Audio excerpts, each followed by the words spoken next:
Utaratibu wenyewe, chugua mzizi wa mti huu. Sawa? Chugua mzizi wa mti huu. Narudilia mara nyingine, chugua mzizi wa mti huu. Kama unataka kujua eti nyumbani kwangu wachawi wanaingia ama hapana. Sawa?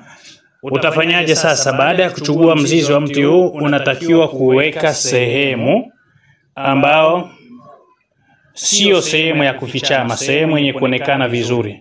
Sawa? Nasema usiweke sehemu ya kufichama. Nyumbani kwako weka sehemu ambao ni ya wazi kabisa. Sasa ikiwa wachawi wanakuwa wanaingia nyumbani kwako, huyu mzizi ukiwa ndani ya nyumba yako, mchawi anaogopa sana. Sawa?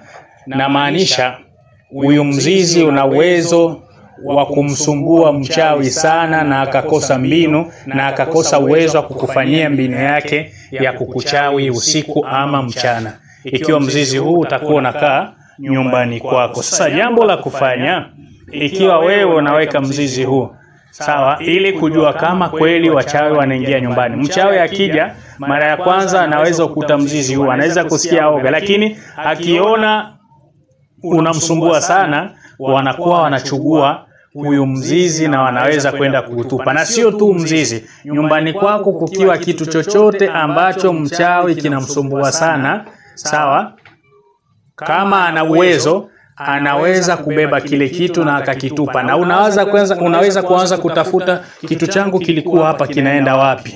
Hata perfume unaweza kuwa marashi yako uliweka sehemu, kama ni sababu hiyo marashi na wasumbua sana, wanaweza kuwa mwingine atajikaza kama hauna chochote kile miongoni mwa vitu vya kukuhifadhi na hauna nguvu yoyote, unaweka tu hiyo marashi nyumbani, anaweza kuchukua hiyo marashi na ukaanza kuitafuta. Vipi, marashi yangu niliweka hapa inaenda wapi? Unaanza kuwataja watoto na kuanza kugombana na mke wako, labda ndo anachukua, kumbe sio wale ambao nawataja, ni wachawi wanakuja kuiba. Ilikuwa marashi ambao ilikuwa unawasumbua, na wewe mwenye kuwa na hiyo marashi hauna chochote wala lolote miongoni mwa dawa ya hifadhi katika mwili yako ama katika nyumba yako. Sasa huyu mzizi ukiweka siku ya kwanza, siku ya pili, ukiona unakosekana sehemu ambayo uliweka, jua kwamba nyumbani kwako kunaingiliwa na wachawi. Na ukiweka mzizi ukakaa nyumbani zaidi ya siku 7 na auende mahala popote, au potei nyumbani, elewa nyumbani kwako kuko salama kuingiliwe na wachawi. Asante sana.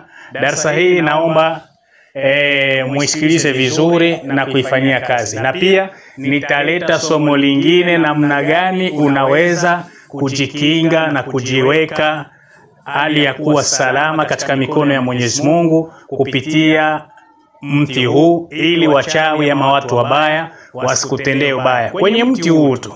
Na pia katika somo nyingine ya kufata nitasomesha faida ya huu mti kupitia wanawake ambao washike ujauzito.